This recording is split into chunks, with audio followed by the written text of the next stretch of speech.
I noticed right around the time I became full professor, the radical left really turned the heat up at the universities. And I've been in a secular university my whole career, as well as being a student there. And so I've always been around this idea that supposedly these are neutral spaces, but the truth is that they're anti-Christian. But at least the professors would pretend like, hey, this is a neutral class. And now gloves are off. There's no pretending. We hate Christians. We want to decolonize the West, which means at first it'll sound just economic, but it really means get rid of Christianity. And so I started saying, hey, I'm not going to just sit here quietly while that happens.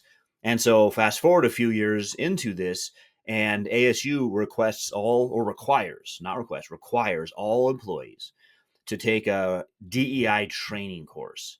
And if you've ever seen The Office TV show, yes, that's exactly what it's like. As if Michael Scott was in charge of ASU and said, we're going to do some diversity training. And so if it was just silly stuff like that, I can kind of understand. It's probably legal in its background because a huge university with lots of people, the lawyers are probably saying HR needs some way to prove in court that we tried to help people learn conflict management. So, okay, we got to go through this. Well, right away, you get into the content.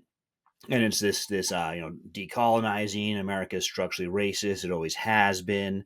And what that means, it's for white Christian men, not for anyone else. And the Bible, Christian teachings about marriage are all not only wrong, they're bigoted. It's called heteronormativity. And then in the original version, you had to take a quiz and check like true or false. Heteronormativity is bad. True. And so it asks you to align your thoughts with them. And so I had a Substack going, which is Dr. Owen Anderson, Dr. Owen Anderson. And I just use that Substack as almost like letters from the inside. Like I'm in the French Resistance and I'm just getting some letters out about what's going on. And so I started writing about this as well on Substack. And the Goldwater Institute contacted me. This is a legal think tank. They have national impact, but of course they're based in Arizona. You can tell from the name Goldwater. And whereas ADF focuses on First Amendment issues about the legal firm that focuses on religious freedom, protects Christian business owners, Goldwater focuses on government overreach, especially in money issues. And so they said, hey, actually ASU is breaking the law with that training. Would you like to go to court? And I said, yes. Where do I sign up? And so we're 2 years into this, or a year and a half into this court case. And the court case initially, ASU responded. They hired the law firm Perkins Coie, which many people listening to your show might know. This is the law firm that worked with Hillary Clinton on her Russian dossier. Massive far left law firm, and I think Trump in March rescinded their ability to get classified information from the government. So this is big deal. This is not just like a local lawyer in Phoenix. And so their first motion was to dismiss the case because they said Anderson doesn't have standing.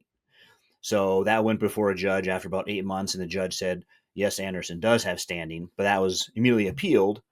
And so now we're at the appellate court waiting for them to make a decision. I'm assuming whoever loses will then go to the Arizona Supreme Court, which is where I prefer it ends up anyway, because that means it'll have a stronger outcome.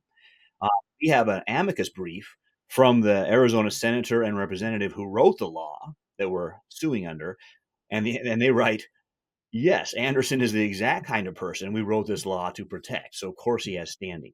So it'll be very interesting to see how it plays out at the appellate court and then possibly at the Arizona Supreme Court. But that's just to see if I have standing. Then we get into the actual content of what they were asking everyone to do. Now, when we first filed this, ASU's spokesman said publicly, we don't have any DEI training.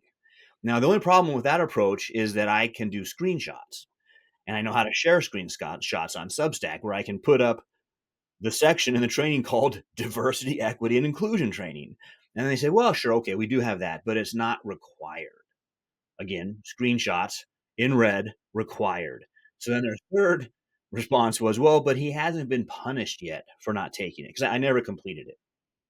And so that argument's interesting, right? In other words, we can break the law as long as we don't punish anybody while we're breaking the law. And so I'm hoping they do try to make that case once we do get into the actual merits of their position, because I think that's incredibly weak position, and any judge would see through that. Now, I'm not asking for money. I've been accused by some of my colleagues, this is just a cash grab. It's nothing to do with that at all. There's no money involved for me. If you like this video, Check out the full interview. Also, don't forget to hit the like button, subscribe, and click the bell icon so you get notified every time a new video is uploaded. Thanks for watching.